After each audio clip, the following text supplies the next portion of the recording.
Tere! Mina olen Juhan Koppel, Rakett 69 teadustoimetaja ja selgitan teile, kuidas töötab Diago Ruup-Goldbergi masin. Aeg läheb käima, kui korpusel olevate nuppudega programmeeritav robot sõidab lüliti juurest ära. Roboti tee lõpeb renni juures, kus kuul tõugatakse üle serva veerema ning juhitakse renni abil hiirelõksule. Käivitub hiirelõksude kaskaad, kus iga lõks käivitab järgmise. Viimase hiirelõksu lipu maandumise tuvastab aga robot, kasutades selleks ultraheli kaugusandurit. Nüüd hakkab robot sõitma ning tõmbab nööri abil gloobuse eest ära takistuse. Gloobus veereb rada mööda lülitini ning käivitab infrapunavalgusdioodid. Inimsilmale nähtamatu infravalguse tuvastab mikrokontrolleriga robot, mis hakkab sõitma raamatute poole. Raamatule pihta minnes käivitub raamatute doomino, mille viimane teos kukub lülitile.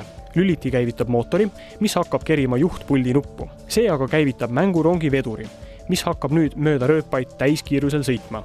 Rada tuli väga ettevaatlikult paika panna, et rong kurvides külili ei paiskuks. Raja lõpus sõidab vedur vastu järgmist lülitit, pannes põlema prožektori. Lambi süttimise tuvastab valgusanduriga robot ning hakkab aega loendama. See robot aitab reguleerida Diago masina tööaega. Lisaks käivitab see lüliti ka energiaavastuskeskuse ühe eksponaadi, Volta samba.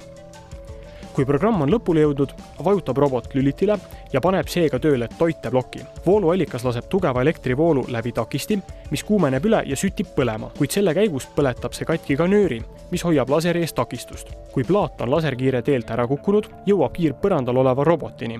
Selle peale käivitub robotil programm, mis lehvitab finiši lippu. Kui ette nähtud aeg on läbi, lükkab robot raamatut, mis kukub lõpulülitile ja aeg lüüakse kinni.